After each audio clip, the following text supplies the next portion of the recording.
Hi students, कैसे आप सब लोग। मुझे उम्मीद है कि आप सब लोग बहुत बढ़िया होंगे, स्वस्थ होंगे, मस्त होंगे, एंजॉय कर रहे होंगे। तो स्टूडेंट, स्वागत है आप लोगों का आपके अपने चैनल फोकस क्लासेस पर। मेरा नाम दीपक कजोरिया और आज हम लोग डिस्कस करने जा रहे हैं 9th क्लास के चैप्टर पॉलिनोमियल्स के एक्सरसाइज 2.4 से क्वेश्चन नंबर 80। छोटा सा क्वेश्चन है लेकिन यकीन करिए बड़ा प्यारा सा है और बड़े प्यारे तरीके से आप लोगों को इसे बताने जा रहा हूँ। क्वेश्चन में हम लोगों को दिया है factorise each of the following, और यहाँ पे हम लोग देख पा रहे हैं कितने पॉलिनोमियल्स हैं। 5 पॉलिनोमियल्स हम लोगों को दे रखे हैं जिनको कि हम लोगों को फैक्टराइज करना है। ठीक है, तो चलिए शुरुआत करते हैं। शुरुआत करना है इसके फर्स्ट पार्ट से। तो फर्स्ट पार्ट में बेटा जो पॉलिनोमियल हम लोगों को दे रखा है, एक बार उस पॉलिनोमियल को हम लोग लिखें। भाई पॉलिनोमियल हम लोगों को फर्स्ट पार्ट में दिया है 8ac plus bq plus 12a square b plus 6ab square. Right, तो ये वो पॉलिनोमियल है बेटा जिसको कि हम लोगों को फैक्टराइज करना है। और जब इसको हम लोगों को फैक्टराइज करना है तो हम लोग देख पा रहे हैं इस पॉलिनोमियल में कुल मिला के कितने टर्म्स हैं, 4 टर्म्स हैं। और इन 4 टर्म्स में बेटा 2 टर्म्स ऐसे दिख रहे हैं जो काफी हद तक हम लोगों को क्यूब फॉर्म में दिखाई दे रहे हैं, और बाकी के जो 2 टर्म्स हैं उनमें हम लोग देख रहे हैं कि 2 वेरिएबल्स का कॉम्बिनेशन है, और हर एक कॉम्बिनेशन के अंदर हम लोगों को एक वेरिएबल का स्क्वायर देखने को मिलता है। तो कभी भी जब बेटा एक ऐसा पॉलिनोमियल दे रखा हो जिसमें कि 4 टर्म्स हो, जिनमें से 2 टर्म्स क्यूब फॉर्म में दिखाई दें आपको, और बाकी के 2 टर्म्स 2 वेरिएबल्स का कॉम्बिनेशन हो, और हर एक कॉम्बिनेशन में एक एक वेरिएबल का स्क्वायर देखने को मिल जाए, तो ऐसे केसेस में 2 आइडेंटिटीज बेटा हो सकता है कि लग सके। और वो 2 आइडेंटिटीज कौन कौन सी है, सबसे पहले उन आइडेंटिटीज के बारे में जान लेते हैं। तो भाई 2 आइडेंटिटीज वो कौन कौन सी हो सकती है। पहली आइडेंटिटी है a प्लस b का होल क्यूब, और इसका एक्सपेंशन होता है बेटा a cube plus b cube plus 3a square b plus 3ab square. जबकि दूसरी आइडेंटिटी है a माइनस b का होल क्यूब, और इसका एक्सपेंशन होता है a cube minus b cube minus 3a square b और प्लस का 3ab स्क्वायर। करेक्ट है। तो बहुत चांसेस होते हैं कि इन दोनों आइडेंटिटीज में से एक आइडेंटिटी यूज हो सके। अब कब कौन सी लगेगी वो देखने के लिए यहाँ पे आओ। जब हम लोग बेटा इस आइडेंटिटी की बात करते हैं तो इसके अंदर सारे के सारे टर्म्स कैसे होते हैं, पॉजिटिव। करेक्ट है। तो अगर सारे के सारे टर्म्स पॉजिटिव है तो चांसेस है कि कौन सी आइडेंटिटी यूज हो सके, a प्लस b का होल क्यूब यूज की जा सके। ठीक है। और अगर इस तरीके की फॉर्म मिल जाए जहां पे भी हम लोगों को 2 टर्म्स नेगेटिव देखने को मिले तो बेटा बहुत चांसेस है कि उसको फैक्टराइज किया जा सके इस आइडेंटिटी को यूज करके, a माइनस b के होल क्यूब वाली आइडेंटिटी का इस्तेमाल करके। ठीक है। तो चलिए अब हम लोग आते हैं वापस अपने क्वेश्चन पर। तो यहाँ पे हम लोग देख पा रहे हैं, यहाँ पे हम लोगों ने देखा बेटा कितने टर्म्स है, 4 टर्म्स, और सारे के सारे टर्म्स कैसे हैं, पॉजिटिव। जब पॉजिटिव है तो इसका मतलब ये आइडेंटिटी तो लग नहीं सकती। कौन सी लगेगी, अगर लगेगी तो a प्लस b का होल क्यूब वाली आइडेंटिटी लगेगी। तो अभी हम लोग क्या कर रहे हैं बेटा, इस पॉलिनोमियल पे काम कर रहे हैं और इसको एग्जैक्टली हम लोग इस फॉर्म में लेकर आ रहे हैं, और जैसे ही इस पॉलिनोमियल को हम लोग ऐसी फॉर्म में रख देंगे तो इसका फैक्टराइजेशन बेटा इस फॉर्म के अंदर रखा जा सकता है, और इस तरीके से फैक्टराइजेशन कंप्लीट हो जाएगा। ठीक है। आई थिंक कॉन्सेप्ट समझ आ गया क्या करने जा रहे हैं हम लोग। करेक्ट है। अगर समझ आ गया तो आप लग जाते हैं बेटा काम पे। सबसे पहला टर्म कैसी फॉर्म का होना चाहिए, a क्यूब जैसी फॉर्म का, दूसरा टर्म b क्यूब जैसी फॉर्म का। मतलब इन 2 टर्म्स को हम लोगों को परफेक्टली क्यूब फॉर्म में रखना है। तो कैसे रख सकते हैं, देखो 8 a क्यूब लिखा है तो ऐसा नंबर सोचो जिसका क्यूब करने पे 8 आ जाए तो वो नंबर होता है 2। तो आप इसकी जगह पे क्या लिख सकते हो, आप लिख सकते हो 2a का होल क्यूब।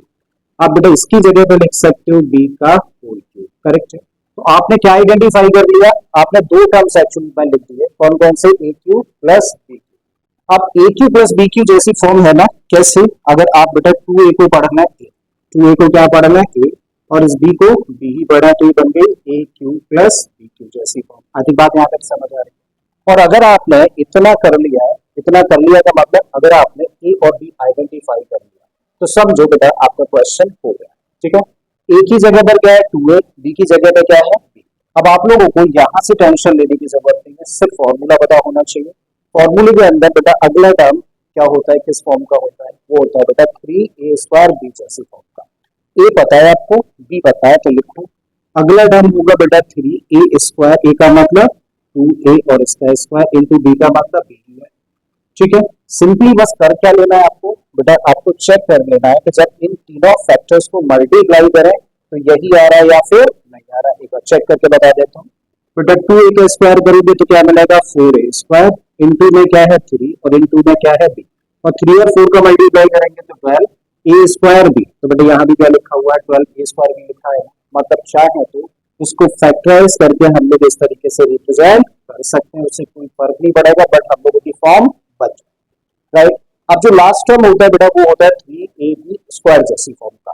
आप रखो अपनी तरफ से, आपको यहां से कोई लेना देना नहीं है, अभी सिर्फ फॉर्मूला पता होना चाहिए। 3ab² जैसी फॉर्म, और एक ही जगह पर क्या है, एक ही जगह पर है बेटा 2a, और b की जगह पर है b²। सिर्फ क्या कर लेना होता है, इन सारे के सारे फैक्टर्स का मल्टीप्लाई करने पर हम लोगों को यही मिल रहा है या फिर नहीं, बस इतना चेक कर लेना।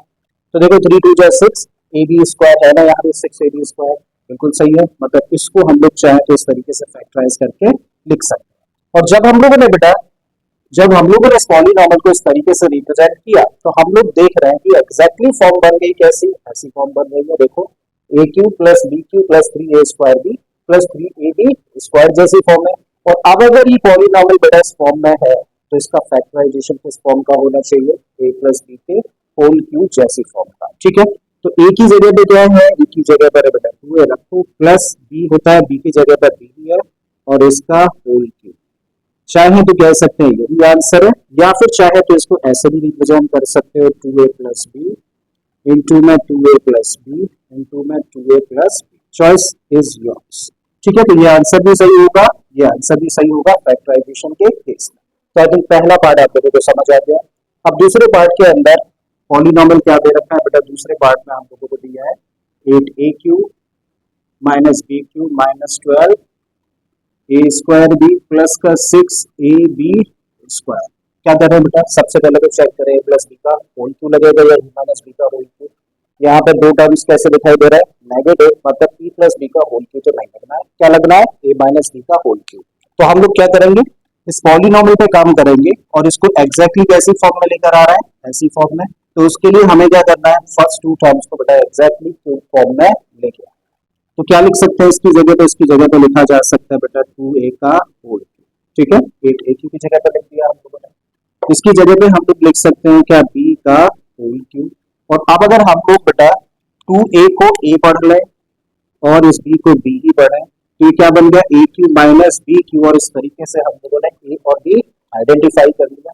और जैसे ही हम लोग a और b आइडेंटिफाई कर लेते हैं, तो उसके बाद हम लोगों को बेटा जो क्वेश्चन दे रखा है, जो पॉलीनॉमियल दे रखा है, वहां से नहीं चलना है, कहां से, आइडेंटिटी से चलना है।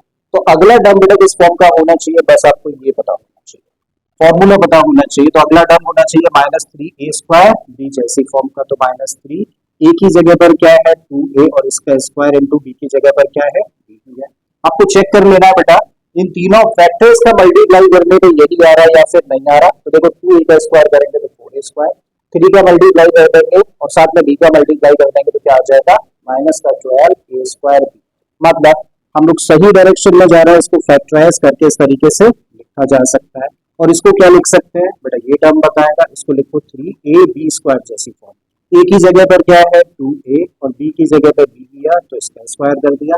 जब आप मल्टीप्लाई करोगे तो आपको यही मिलेगा, ठीक है। तो इस तरीके से आपने इस पॉलीनॉमियल को बेटा कुछ इस तरीके से रिप्रेजेंट कर दिया, जहां पे एक्चुअल में कोई चेंजेस आपने नहीं कर रहे, सिर्फ आपने फॉर्म के अंदर चेंज किया। और आपने जो फॉर्म अब तैयार करी है वो कैसी फॉर्म तैयार हो रही है, a³ - b³ - 3a² b plus 3ab² जैसी। और अगर ये फॉर्म एग्जैक्टली इस तरीके की है, तो बेटा इसका फैक्टराइजेशन कैसी फॉर्म का होना चाहिए, यूजिंग दिस आइडेंटिटी, ये होना चाहिए a - b के होल की जैसी फॉर्म में, जहां पे a की जगह पर क्या है 2a, -b की जगह पर b ही है, और इसका आप चाहें तो बेटा इसी को कह सकते हैं आंसर, या फिर इसी फैक्टर को 3 बार मल्टीप्लिकेशन की फॉर्म में रिप्रेजेंट कर सकते हैं। आई थिंक दोनों पार्ट्स आपको समझ आ गए। तीसरे पार्ट पर हम लोग चलते हैं। अब थर्ड पार्ट पर आते हैं। तो थर्ड पार्ट में पॉलीनॉमियल क्या दे रखा है 27 माइनस का 125a³ minus 135a plus 225a²। तो बेटा अगेन 4 टर्म्स है, इन 4 टर्म्स में से 2 टर्म्स कैसे दिख रहा है, नेगेटिव है, ठीक है। और अगर ये नेगेटिव है तो चांसेस क्या है कि a - b के होल की जैसी फॉर्म बनेगी, ठीक है। ध्यान दीजिए उसके एक्सपेंशन का। तो बेटा अभी क्या करेंगे हम लोग, इस पॉलीनॉमियल को एग्जैक्टली इस फॉर्म में लेकर आ रहे हैं। इसके लिए first 2 terms exactly cube form में चाहिए। तो रखो भाई, किस नंबर का क्यूब लिख सकते हैं 27 को, तो इसको लिख सकते हैं बेटा 3 का क्यूब, माइनस का साइन है। 125 क्यूब होता है किसका, 5 का, और a क्यूब होता है a का, तो इसको लिख सकते हैं 5a का होल क्यूब। और जब इतना कर लिया, मतलब आपने आइडेंटिफाई कर लिया किसको, a आइडेंटिफाई कर लिया और b, a की जगह पर बेटा 3 है, ठीक है, और b की जगह पर 5a है। और इतना आइडेंटिफाई करना है तो आगे के टर्म्स से हम लोगों को नहीं चलना, कहां से, फॉर्मूले से हम लोगों को आगे बढ़ना है। तो अगला टर्म बेटा किस फॉर्म का होना चाहिए, -3a² जैसी फॉर्म का। अब आपने आइडेंटिफाई कर ही रखा है कि a क्या है और b क्या है, तो आप अपनी तरफ से रखो -3a² का मतलब a² का मतलब 3², ठीक है, b का मतलब हो गया 5a। अगला टर्म बेटा कैसी फॉर्म का, 3ab² जैसी फॉर्म का, तो रखो भैया 3a का मतलब 3 और b² का मतलब 5a का स्क्वायर।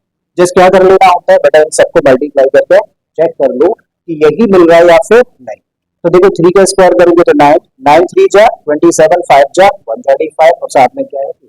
मतलब हम लोग सही डायरेक्शन में सही किया है, मतलब इसको इस तरीके से रिप्रेजेंट किया जा सकता है, करेक्ट है। यहाँ पे देखें तो देखो 5 का स्क्वायर करोगे तो 25, 25 9 जो कितना हो गया 225 और a का स्क्वायर करोगे तो a², मतलब इसको भी इस तरीके से रिप्रेजेंट किया जा सकता है। पॉलीनॉमियल का आप लोगों ने एक्चुअल में कोई भी चेंजेस नहीं करे, सिर्फ आपने क्या किया, फॉर्म चेंज कर दिया, ठीक है। और ये फॉर्म जो अभी हम लोगों के सामने एग्जैक्टली कैसी फॉर्म दिख रही है, देखो a³ - b³ - 3a² plus 3ab²। और अगर ये पॉलीनॉमियल बेटा एग्जैक्टली इस फॉर्म का है तो इसका फैक्टराइजेशन कैसी फॉर्म का होना चाहिए, a - b के होल क्यूब जैसी फॉर्म का, जहां पे a की जगह पर क्या है 3 माइनस साइन रखें, b की जगह पर क्या है 5a और इसका होल क्यूब। तो ये आंसर हो गया बेटा किसका, इस पार्ट का, ठीक है। अगले पार्ट पर आए तो यहाँ पे पॉलीनॉमियल हम लोगों को दे रखा है फोर्थ पार्ट में क्या 64a³ माइनस का 27b³ माइनस 144a² है प्लस 108ab²। नेगेटिव नेगेटिव दो टर्म्स कैसे दिख रहा है, नेगेटिव दिख रहा है, मतलब a - b का होल क्यूब में जा रहा है। तो बेटा करो इसको चेंज, इसको क्यूब फॉर्म में क्या लिख सकते हो, इसको लिख सकते हो 4a का होल क्यूब। बिल्कुल इसी तरीके से इसको क्यूब फॉर्म में क्या लिख सकते हैं, इसको लिख सकते हैं 3b का होल क्यूब। और जैसे ही इतना कर लिया मतलब अब आपने आइडेंटिफाई कर लिया क्या a कितना है और b कितना है। तो देखो इसको पढ़ो a, तो a की जगह पर क्या है 4a, इसको पढ़ो b, तो b की जगह पर क्या है 3। अब आगे हम लोगों को बेटा कहां से हेल्प ले रही है, फॉर्मूले से, इससे कोई मतलब हम लोगों को नहीं फिलहाल के लिए। तो बेटा अगला टर्म कैसी फॉर्म का, -3a²b, और a और b आइडेंटिफाई कर चुके हैं हम लोग, तो माइनस का 3a² a का मतलब है 4a² किया इसका और b का मतलब 3b, ठीक है। अगला टर्म प्लस 3ab², तो a की जगह पर क्या है 4a और b की जगह पर क्या है, b की जगह पर है 3b और इसका स्क्वायर। सिर्फ क्या कर लेना होता है बेटा, सबको मल्टीप्लाई करके चेक कर लेना होता है यही आ रहा है या फिर नहीं आ रहा। तो चेक कर लो, 4 का स्क्वायर करोगे तो 16 और 16 9 जा 144 आ रहा है ना, a का स्क्वायर किया तो a² और b 5, ठीक है। तो इसका मतलब हम लोगों ने सही किया, हम लोग इसको इस तरीके से रिप्रेजेंट कर सकते हैं। देखो 3 का स्क्वायर करोगे तो 9 और 9 और 12 का मल्टीप्लाई कर दोगे तो 108 ए है यहाँ पर, और b का स्क्वायर करोगे तो b² मतलब ये भी सही है, इसको इस तरीके से रिप्रेजेंट किया जा सकता है। और अब हम लोग देखो पॉलीनॉमियल के अंदर कोई चेंजेस नहीं किए, सिर्फ फॉर्म चेंज करिए। और फॉर्म कैसे लेकर आ रहा है, हम लोग फॉर्म लेकर आ रहे हैं बेटा a³ - b³ - 3a² plus 3ab², यानी कि एग्जैक्टली ऐसी फॉर्म। और अगर ये पॉलीनॉमियल एग्जैक्टली इस फॉर्म में है तो इसका फैक्टराइजेशन बेटा इस फॉर्म का होना चाहिए, मतलब इसकी जगह पे लिख सकते हैं a - b के होल क्यूब जैसी फॉर्म, जहां पे a की जगह पर क्या है 4a है और b की जगह पर बेटा है 3b, तो इसका होल क्यूब। चाहे तो ऐसे ही छोड़ दीजिए, नहीं तो इसको ही ऐसे रिप्रेजेंट कर दीजिए, क्यूब है ना तो 3 बार लिख दो इसको, तो 4a - 3b। तो बेटा ये हो गया आपका इस पार्ट का आंसर, ठीक है। अब लास्ट पार्ट में जो पॉलीनॉमियल हम लोगों को दिया है उसको हम लोगों को फैक्टराइज करना है, और हम लोग देख पा रहे हैं कि 4 टर्म्स में से 2 टर्म्स कैसे दिख रहा है, नेगेटिव दिख रहा है, मतलब कौन सी आइडेंटिटी यूज होने वाली है, a - b का होल। हम लोग क्या करेंगे बेटा, इस पॉलीनॉमियल को एग्जैक्टली इस फॉर्म में लेकर आ रहे हैं, और जैसे ही पॉलीनॉमियल एग्जैक्टली इस फॉर्म में आ जाएगा तो इसका फैक्टराइजेशन किस फॉर्म में होना चाहिए, एज पर आइडेंटिटी a - b के होल की जैसी फॉर्म का होना चाहिए, ठीक है। तो चलिए काम करते हैं। फर्स्ट 2 टर्म्स कैसी फॉर्म में देखना चाहिए, क्यूब फॉर्म में, तो बेटा इसको लिखो क्यूब फॉर्म में। तो 27 किस नंबर का क्यूब होता है, तो ये होता है 3 का क्यूब, ठीक है। सो आप इसको क्या लिख सकते हो 3b का होल क्यूब माइनस 1, बेटा 1 का ही क्यूब होता है, ठीक है। और 216 किसका होता है, ये होता है 6 का क्यूब, तो इधर लिख सकते हैं 1/6 का होल क्यूब। और जैसे ही इतना कर लिया तो half of the battle is won, correct है।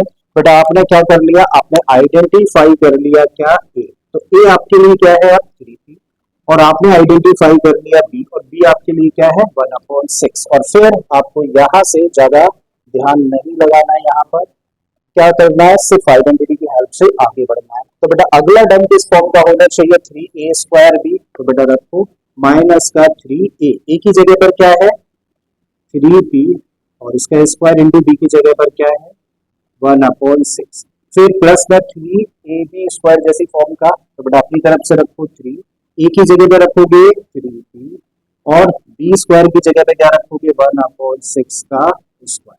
सिर्फ चेक कर लेना है कि मल्टीप्लाई करने पर यही आ रहा है या फिर नहीं आ रहा, एक बार चेक करा देता हूँ। बेटा 3 है एज इट इज रखिए, 3p का स्क्वायर है, आप इसको लिख सकते हो क्या 9p का स्क्वायर इंटू में 1/6, 3 से घटाइए बेटा 2 टाइम्स, तो आप क्या लिख सकते हो इसको 9/2p², देखो यही है ना, ठीक है। इसका मतलब इसको इस तरीके से फैक्टराइज करके रिप्रेजेंट किया जा सकता है। अब यहाँ चेक करना है तो करिए, 3 इंटू 3p है, और 1/6 का स्क्वायर करेंगे तो बेटा ये बन जाएगा 1/36, 3 से काटो कितने टाइम 12 टाइम्स, 3 से काटो इसको 4 टाइम्स, तो क्या रह गया p/4 कह लो या 1/4p कह लो, तो इसको बेटा इस तरीके से रिप्रेजेंट किया जा सकता है। आप लोगों ने सही किया, ठीक है। इसका मतलब पॉलीनॉमियल में कोई भी चेंजेस आप लोगों ने नहीं करे, सिर्फ फॉर्म में चेंज किया, और जो फॉर्म अभी हम लोगों ने बना दी है वो फॉर्म कैसी बन रही है a³ - b³ - 3a² plus 3ab² जैसी, मतलब एग्जैक्टली ऐसी फॉर्म बन गई। और एग्जैक्टली अगर ऐसी फॉर्म है तो बेटा इसका फैक्टराइजेशन किस फॉर्म का होना चाहिए, a - b के होल टू जैसी फॉर्म का। अब a आइडेंटिफाई कर ही रखा है, b आइडेंटिफाई कर ही रखा है आपने, तो यूजिंग दिस आइडेंटिटी क्या कह सकते हैं बेटा, इसका फैक्टराइजेशन होगा a का मतलब 3p माइनस b का मतलब 1/6 और इसका होल टू। चाहो तो इसको 3 बार इस तरीके से लिख सकते हैं, 3p माइनस 1/6 और 3p माइनस 1/6, तो इस तरीके से बेटा ये क्या हो गया आंसर हो गया, मतलब आपने इस पॉलीनॉमियल को फैक्टराइज कर दिया है, ठीक है। तो आई होप स्टूडेंट्स कि आप लोगों को सारे ही पार्ट्स बड़े अच्छे से समझ आए होंगे। अगर ऐसा है तो प्लीज वीडियो को लाइक कर दें, चैनल को सब्सक्राइब कर लें अगर आपने अभी तक इस चैनल को सब्सक्राइब नहीं किया है, और अगर हो सके तो इस वीडियो लेक्चर को अपने दोस्तों के साथ में शेयर भी कर दें। मैं फिर से आता हूँ एक और नए क्वेश्चन के साथ में। Till then keep learning and thank you for watching this video.